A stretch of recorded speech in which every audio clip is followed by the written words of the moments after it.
The Western Noir thriller Dark Winds is back for Season 4, and since they've already announced a Season 5, I guess AMC has a lot of faith that this current round of episodes is going to keep viewers hooked. Is it? On the search for a missing Navajo girl, Leaphorn, Chee, and Manuelito travel from the safety of the Navajo Nation to the gritty terrain of 1970s Los Angeles in a race against the clock to save her from an obsessive killer with ties to organized crime. The regular cast of Zahn McClarnon, Kiowa Gordon, Jessica Matten, and Deanna Allison return, and this season also gets a few guest stars featuring Franca Potente, Udo Kier, Isabel de Roy Olsen, Chase Spencer, and Titus Welliver. Now, for the story this time, the plot reaches beyond the reservation and then takes the characters into Los Angeles, using the opportunity to showcase what life was like for Native Americans who left the res and then ended up in a system that didn't want them. But the show isn't a strict social critique on the treatment of Indigenous Americans. It's solidly a crime thriller that employs slow burn pacing and a mixture of Western and noir vibes. And the storylines have carried over from the previous seasons, allowing the relationships and some of the dynamics between characters to grow and morph, adding in drama and tension while also allowing the main season story to then thrive in the forefront. This season focuses on a runaway teen girl and the violent mess that she inadvertently gets mixed up in, which then causes Leaphorn, Chee, and Byrne to take their search into LA. Now, to complicate the story, a hired assassin is both on the trail of the runaway while also becoming semi-obsessed with Leaphorn, putting everybody in danger. Now, the strongest arcs within this season involve the runaway and then the search for her and the race to get her safe before the assassin can track her down. I mean, these arcs are full of suspense, sometimes harrowing action, a lot of patiently building dread, and then some character building that adds a level of derangement and terror to some of the players.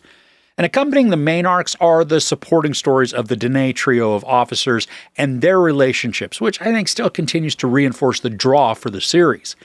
There's also an addition to the impetus, though, for this season's entire arc, and it felt generic and underdeveloped.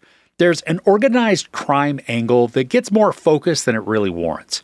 We need it to be present as the MacGuffin that propels the whole killing spree and chase, but there are segments included that are attempting to be more weighty than they really are, especially given the lack of world building for these portions. It's just bland. We have Big Bad calling the shots, and while we can tell they're no good, there's also a certain level of impotence to their reach, reducing them to a menacing talker with a little influence. I was way more invested and intrigued by the assassin and then the race to get the runaway than I was with who was supposedly calling the shots and their possible plight. In the relationship drama between the regular cast, it grows even more tense than it has been. Not only is Leaphorn's wife Emma still gone, but there's strain, maybe even animosity between Byrne and Chee, just thanks to some decisions that might be coming that are out of both of their controls. And this angle drew me into their interactions even more because of how complicated their intersecting work and personal lives become. I appreciate how the story just continues to develop these characters. I mean, we're 4 seasons in, and we are just now getting to know Chee in a much more personal and deep way.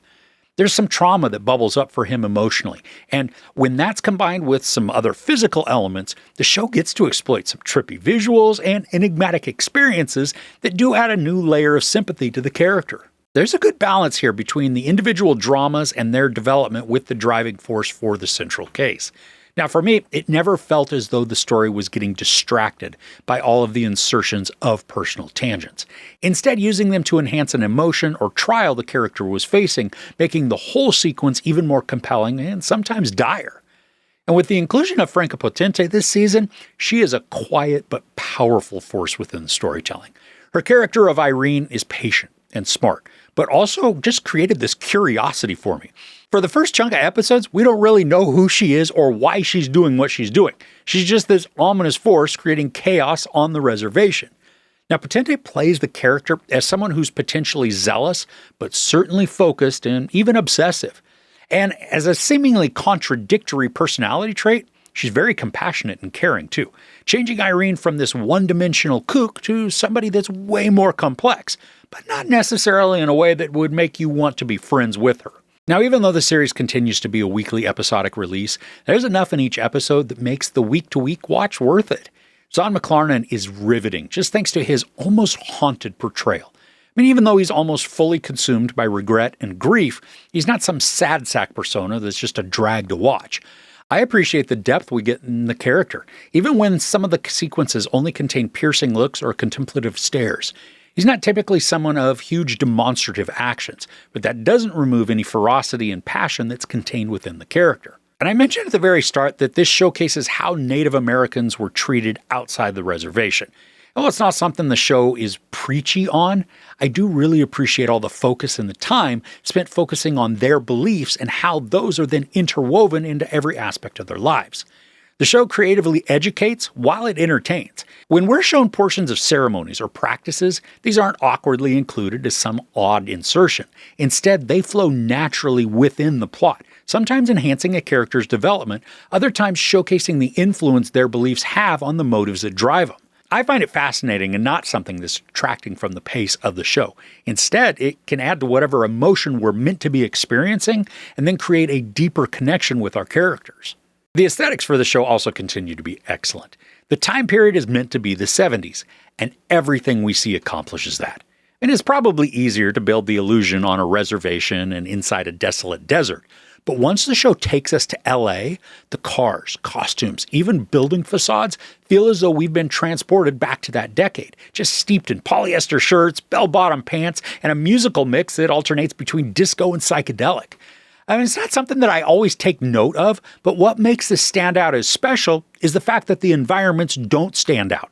They're not odd or fake. They just allow me to become immersed in the fantasy of the show's time period. So despite a portion of the plot being generic and underdeveloped when it comes to the main villain, the central story arc is compelling, patiently exciting, and full of twisty pursuits.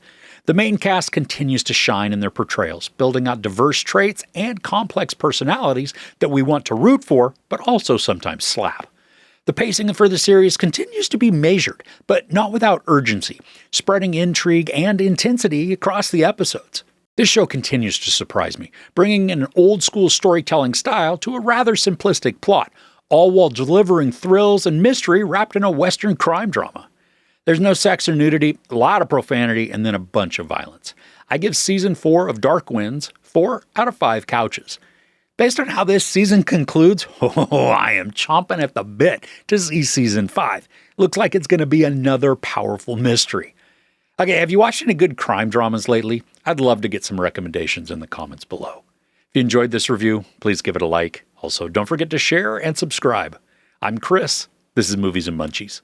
Thanks for couching with me.